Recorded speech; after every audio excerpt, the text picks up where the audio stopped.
आज की सबसे बड़ी सियासी दस्तक दिल्ली से आई, जहां पूर्व डिप्टी सीएम मनीष सिसोदिया आज जेल से रिहा हुए। मनीष सिसोदिया 17 महीने बाद जेल से बाहर आए हैं, जिससे कई सवाल खड़े हुए। दस्तक देता पहला सवाल यह है कि क्या सिसोदिया को मिली जमानत को क्लीन चिट माना जा सकता है, जिसका दावा आम आदमी पार्टी कर रही है। सवाल ईडी सीबीआई की नाकामी का भी है, जो अभी तक भ्रष्टाचार के मामले में मनी ट्रेल साबित नहीं कर पाई। जिंदाबाद, जिंदाबाद।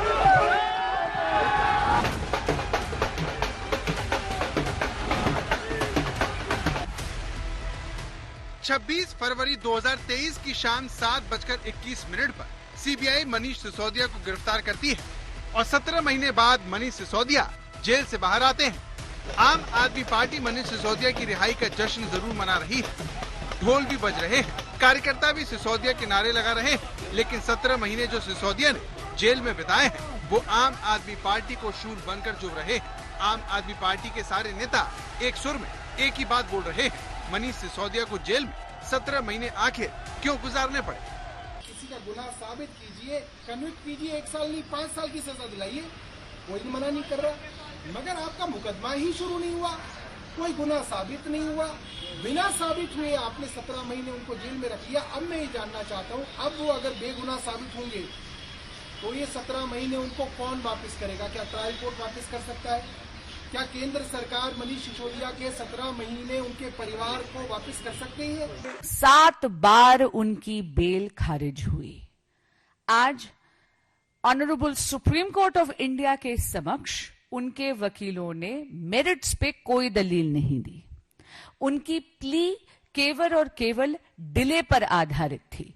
ये है मनीष सिसोदिया की पत्नी सीमा सिसोदिया। 17 महीने बाद पति के लौटने की खुशी में लड्डुओं की महक ले रही हैं, क्योंकि सीमा बीमार रहती है और जब मनीष सिसोदिया जेल में थे तो उन्हें कस्टडी पैरोल में सप्ताह में एक बार अपनी बीमार पत्नी से मिलने की अनुमति दी गई थी।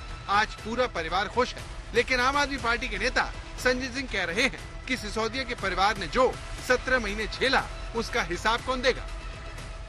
मैं प्रधानमंत्री जी से पूछना चाहता हूं, मनीष सिसोदिया की जिंदगी के जो 17 महीने बर्बाद हुए, उसका हिसाब कौन देगा?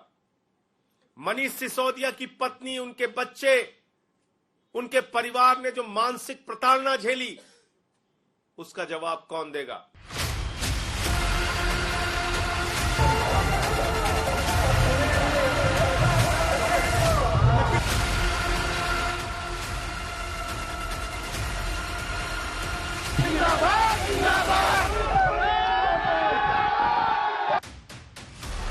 आपको बता दें कि दिल्ली हाई कोर्ट ने 21 मई 2024 को सिसोदिया को जमानत देने से इनकार कर दिया था। इसके बाद सिसोदिया सुप्रीम कोर्ट गए। सिसोदिया ने अपनी याचिका में कहा था कि 2023 अक्टूबर से उनके खिलाफ मुकदमे में कोई प्रगति नहीं हुई है। दिल्ली हाई कोर्ट से पहले मनीष सिसोदिया को राउस एवेन्यू कोर्ट ने 30 अप्रैल को जमानत नहीं दी थी। ट्रायल कोर्ट, हाई कोर्ट और सुप्रीम कोर्ट में सिसोदिया की जमानत याचिका इससे पहले भी कई बार खारिज हो चुकी थी। तारीख पर तारीख और जमानत के लिए 17 महीने तक अदालतों के दरवाजे खटखटाने के बाद अब जाकर मनीष सिसोदिया को जमानत मिली है। जिस तरीके से भारतीय जनता पार्टी सांप सीढ़ी का खेल आम आदमी पार्टी के साथ खेल रही थी, षड्यंत्र के ऊपर षड्यंत्र, षड्यंत्र के ऊपर षड्यंत्र, कैसे भी करके अरविंद केजरीवाल जी को, पूरी पार्टी को जेल में रखो और तोड़ो, ये इनकी स्ट्रैटेजी थी। जो माननीय सुप्रीम कोर्ट ने निर्णय दिया है, ये तानाशाही के इनके एक्सपायरी डेट की शुरुआत है। आम आदमी पार्टी के जो नेता सत्यमेव जयते लिख रहे हैं, जरा पिछले हफ्ते के माननीय सुप्रीम कोर्ट के निर्णय के बाद अपने किए हुए वक्तव्य को पढ़ लें। कैसी बौखलाहट थी, और किसी भी अपराधी को बेल मिलना वो अपराध मुक्त होना नहीं होता है। मनीष सिसोदिया पर दिल्ली सरकार में कुल 33 में से 18 मंत्रालय थे, यानी आधे से ज्यादा शिक्षा मंत्रालय भी सिसोदिया के पास ही था। आम आदमी पार्टी कहती है कि सिसोदिया ने दिल्ली में जो शिक्षा के लिए काम किया, वो मोदी सरकार को बर्दाश्त नहीं हुआ और उन्हें झूठे केसों में फंसाकर जेल में डाल दिया गया। आज आतिशी बतौर शिक्षा मंत्री दिल्ली में द्वारका के नसीरपुर में एक स्कूल का उद्घाटन करने पहुंची थी। जैसे ही सिसोदिया की जमानत की खबर उनके पास पहुंची, भाषण देते देते वो रो पड़े। एक झूठे केस में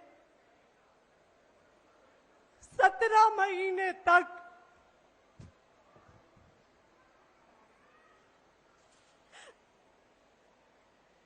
शिक्षा क्रांति के जनक की आज बेल हुई, आज सच्चाई की जीत हुई, शिक्षा की जीत हुई, दिल्ली के बच्चों की जीत हुई।